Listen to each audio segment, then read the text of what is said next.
an engineering company is interviewing an applicant for a job. First, you have some time to look at questions 1 to 6.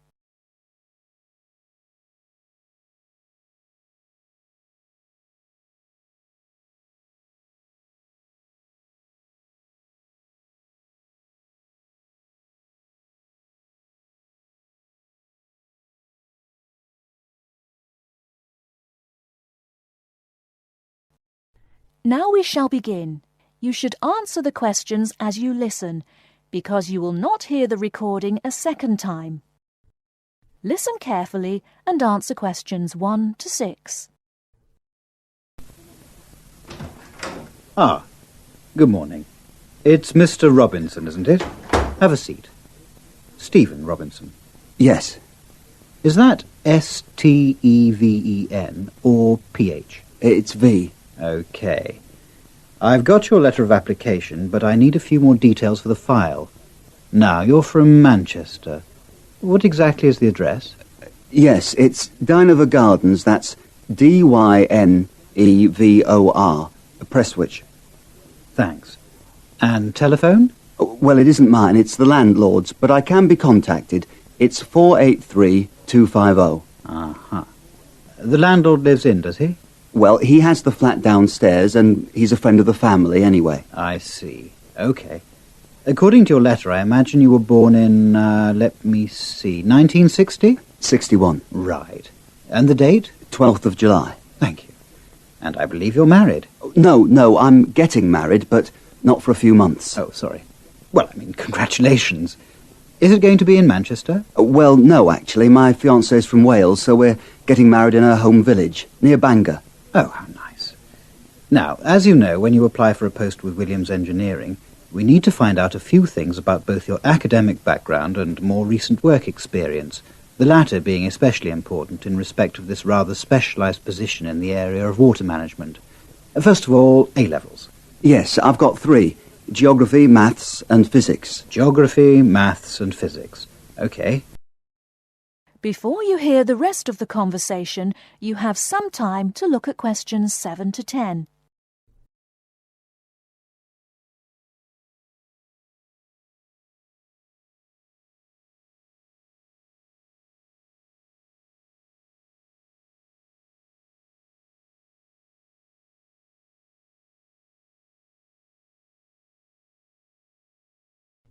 Now listen and answer questions 7 to 10. And what about your degree? I went to Sheffield University and got an engineering degree, with water management as my specialisation. Uh-huh. And as for work experience, I started out after graduating in 1986 in China, working for the Chinese government. Did you work as a volunteer? No, I did get a nominal salary. It was a 2-year irrigation project. That sounds fascinating. How did you organise that? You say it wasn't a British company, then? No. My university had links with a Chinese engineering university, so it was organised at that level. And after that? Then I came back, moved to Manchester, and have been working with Latimer Engineering since then. And what exactly are you doing for Latimer? Oh, I'm working in irrigation again, this time as a project research assistant. Great. I've got your details. Now let's move on to a more general discussion about what we're looking for. That is the end of part 1. You now have half a minute to check your answers.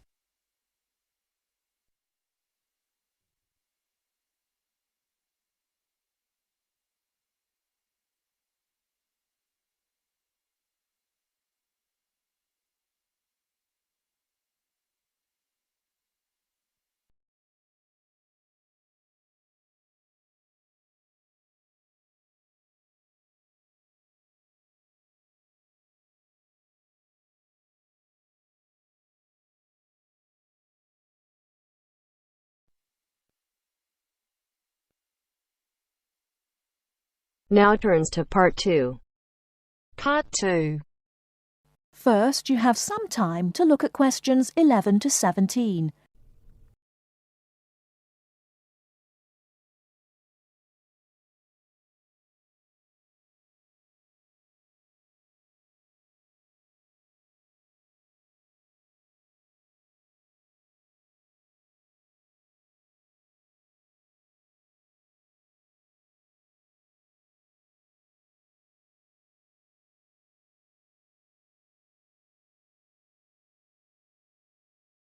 Now, listen carefully and answer questions 11 to 17. Hello, and thanks everyone for coming here today. I know it's always a bit stressful going for a job interview, but it's best to be prepared. For any of you who may not know me, my name is Fiona Ogilvie, and my job is to offer guidance and support for students with special needs. Now, you wouldn't be here today if you weren't interested in finding a job in the holidays. So let's get down to it and see what things you need to be looking out for. Most of you, I hope, will be applying for jobs with the companies that have been recommended by the university. The reason for this is that we here at the university already know these companies and have established good working relationships with them. I've also been to visit all of them and checked out the facilities they have to offer. You really need to make informed choices when you're looking for a job and make sure you know before you even get to the interview stage that your needs will be met. But I know that some of you are applying for jobs independently and have looked at companies outside the university recommended list. So for you, it's best to plan ahead and be aware of what it is you may need while you're working. Things that you need to check when you go for an interview are there enough toilet facilities and are these easily accessible? Also, you want to check that all the public areas inside the building are barrier-free, so you can get direct access to these public spaces whenever you need to. And ask about ramps into the building, so you know how many there are and where they are located. These kinds of things are so much more difficult to sort out when you've started work, as they take time. But ramps are an absolute must, so please make sure you know where they are. Another thing you must make sure of is that the lifts have the correct lowered control panels. Ask if all the lifts have this facility or if it's only certain ones. Now, something I think that is often overlooked is working hours. What you want to make sure of is that you get flexi time. This basically means that your working hours are flexible and you can clock on and clock off in times that suit you. Within reason, of course. Most companies do recognise that it takes much longer for someone in a wheelchair to get on and off buses and trains. Public transport can take that much longer, so you need to be organised and prepared. And for those of you lucky enough to own a car, check how many disability parking spaces are available. Remember that it's your right to have a disabled parking space. These also need to be near enough to a wheelchair accessible entrance or ramp. OK, are there any questions before we move on? Before you hear the rest of the talk, you have some time to look at questions 18 to 20.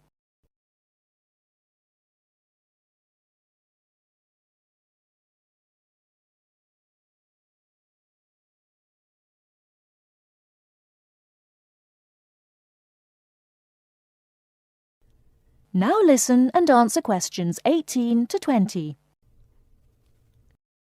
Right, let's move on then. Now I want to talk you through the series of visits to companies which we've got planned for next week.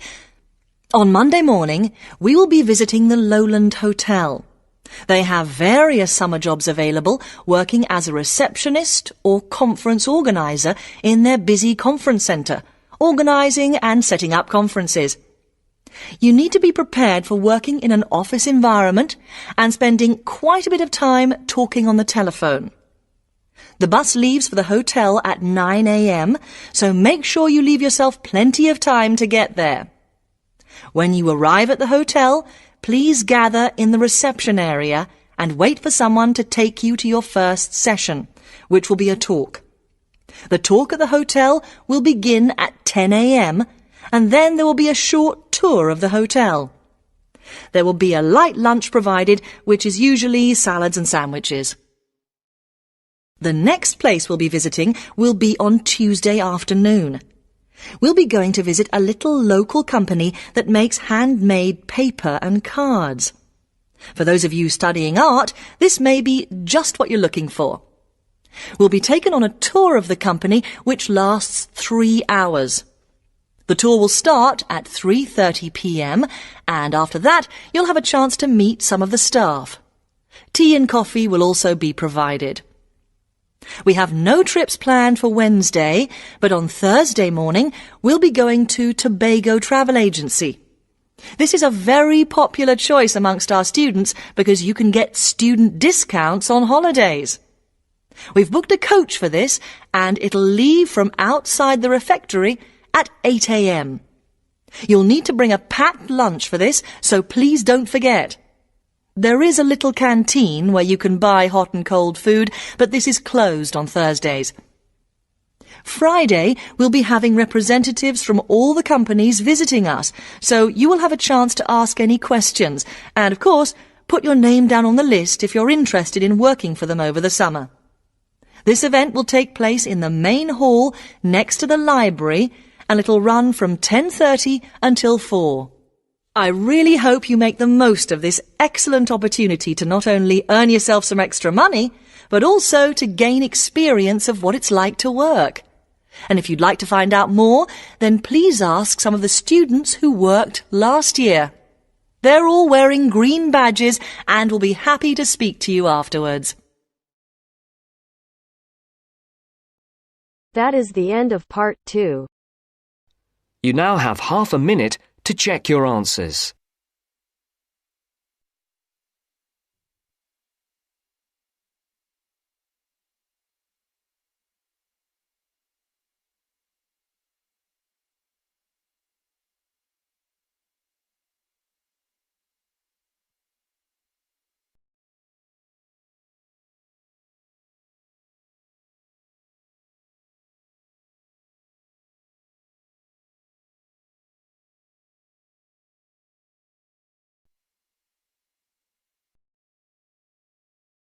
Now turns to part 3. Part 3.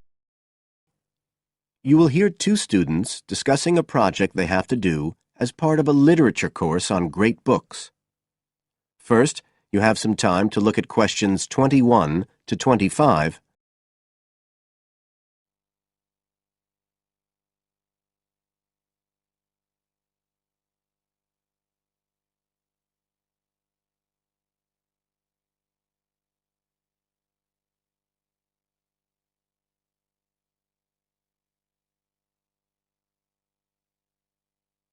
Now listen carefully and answer questions 21 to 25.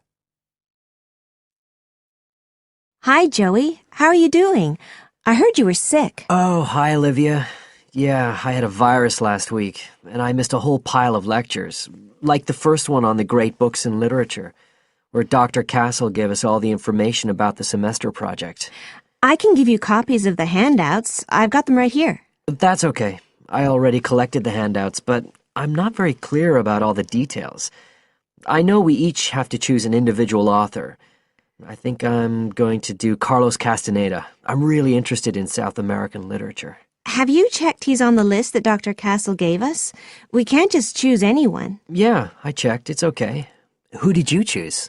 Well, I was thinking of choosing Ernest Hemingway, but then I thought, no, I'll do a British author, not an American one. So I chose Emily Bronte. Okay. And first of all, it says we have to read a biography of our author. I guess it's okay if we just look up information about him on the internet? No, it's got to be a full-length book. I think the minimum length's 250 pages. There's a list of biographies. Didn't you get that? Oh, right. I didn't realize we had to stick with that. So, what do we have to do when we've read the biography?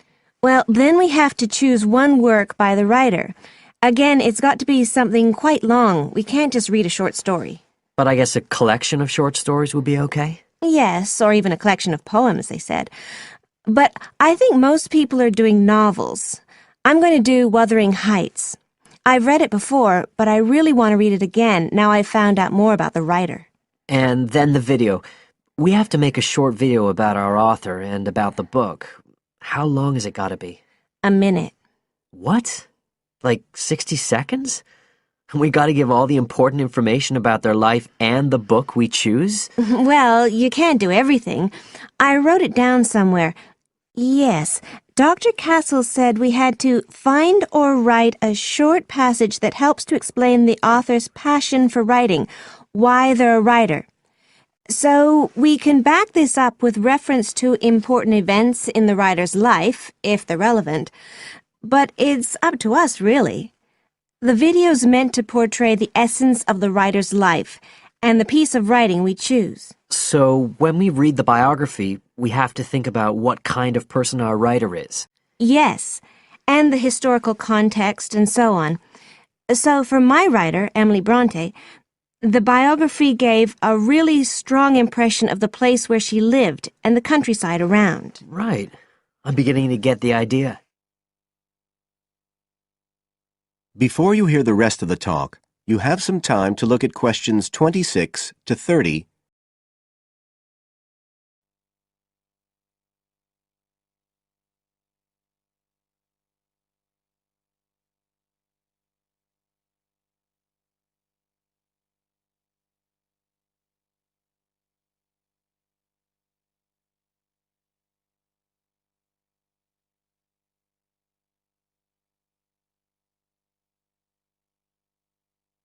Now listen and answer questions 26 to 30. Can I check the other requirements with you? Sure. The handout said after we'd read the biography, we had to read the work we'd chosen by our author and choose a passage that's typical in some way, that typifies the author's interests and style. Yes, but at the same time, it has to relate to the biographical extract you choose. There's got to be some sort of theme linking them. Okay, I'm with you. And then you have to think about the video. So are we meant to dramatize the scene we choose? I guess we could, but there's not a lot of time for that. I think it's more how we can use things like sound effects to create the atmosphere, the feeling we want. And presumably visuals as well? Yeah, of course. I mean, I suppose that's the whole point of making a video. But whatever we use has to be historically in keeping with the author. We can use things like digital image processing to do it all. So we can use any computer software we want? Sure. And it's important that we use a range, not just one software program.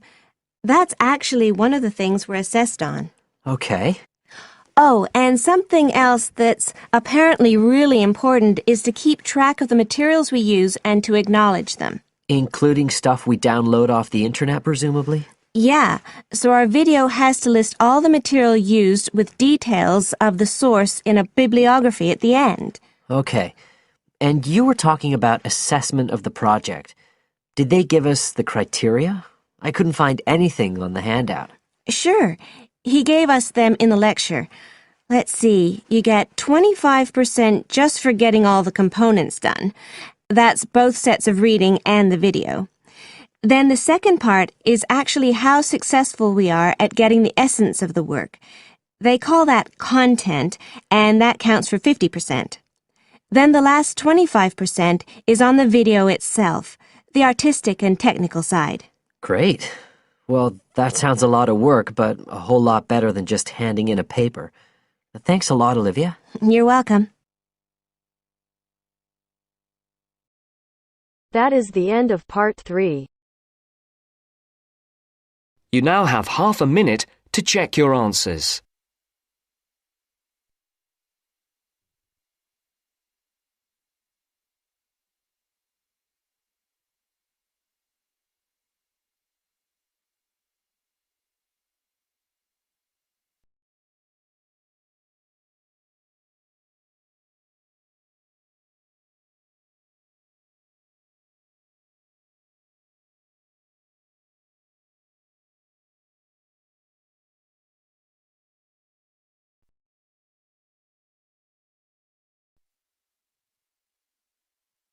Now turns to part 4.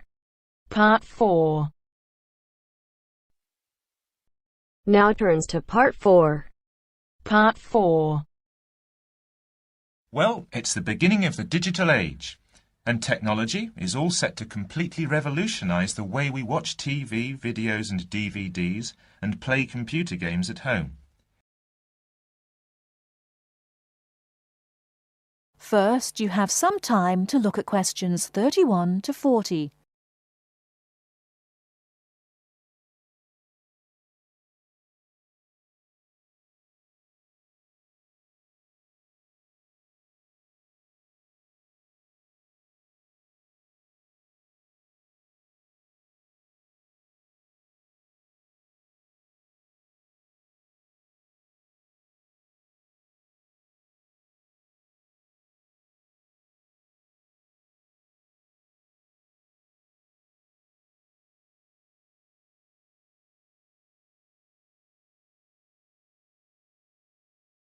Now, listen carefully and answer questions 31 to 40.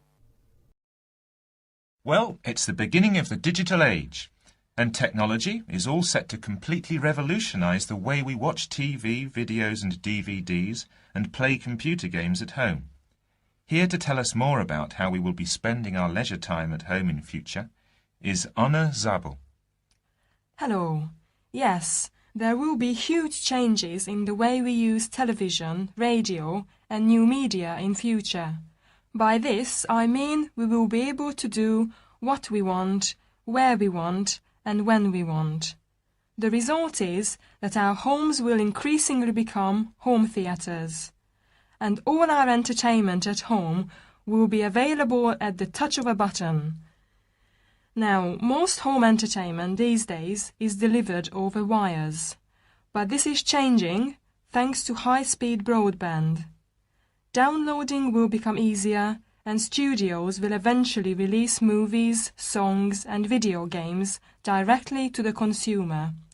So, for example, instead of a film opening on the big screen and eventually appearing on television, video and the internet, it can appear in all formats at once. This means that we will have more choice and control over the media we use. So, how will we use this media in our homes in future? There will be big changes in how we watch video and television. Several research groups and companies are trying to add depth to TV and other video displays in the form of a third dimension. So television and video screens will have depth. What do you mean by depth exactly? Do you mean 3D, like a hologram? That's right. When we say that a hologram has 3 dimensions, it means that we can see not only up and down and left and right, but forwards and backwards too. When we talk about dimensions, we call forwards and backwards depth. So when we say that a hologram has 3 dimensions, it means we can see up and down and left and right, just like a picture or photo. But we can also look into the hologram because the image it contains has depth. So instead of watching films on a flat screen, we will be watching them in 3D? Absolutely. Well, as we live in a 3D world, we shouldn't really be watching television and films in 2D, and the technology to make this happen is already there. 3D screens are being developed which can be placed throughout the house, even in busy areas of our homes, like doorways and halls. Now, these screens appear to float in air. So in the future, 3D holographic images will be sent into our homes, and we will be able to experience the action as if it is taking place right in front of our eyes. So, the action won't just look real, it will be real. Incredible! How does this technology work? Well, to get true 3D, each of your eyes has to see a slightly different image. 3D screens interweave multiple images in vertical stripes using special coatings and filters built into the screen. This means that each eye sees a different set of stripes. These screens are called lenticular screens. Now, these screens are easy to produce, and some laptop PCs and cell phones already have them. However, lenticular screens do have one disadvantage. The strain on the eyes and brain of putting together a 3D image from two flat ones can result in headaches and dizziness. But a few companies have developed a hologram 3D display which does not cause these problems. Instead of building images, then leaving them to the brain to put together, holograms create a whole image that reaches the eye exactly the way light from a real object does. You can even walk part of the way round a holographic image to see side and back views, just as you would do if the object was right in front of you. Twin holograms will let a couple watch two different programs on the same screen, even if they sit next to each other on the living room sofa. So no more arguing about which program to watch. That's right. Patio screens are being developed too. Patio screens? What are they exactly? Well, a patio screen is a big inflatable screen, which means you can take it outside your home and watch a film in your garden. Some patio screens are even equipped with DVD players, and some new ones may even have a wireless connection. Amazing developments there. Well, join us after the break when we will be talking. That is the end of part 4. You now have half a minute to check your answers.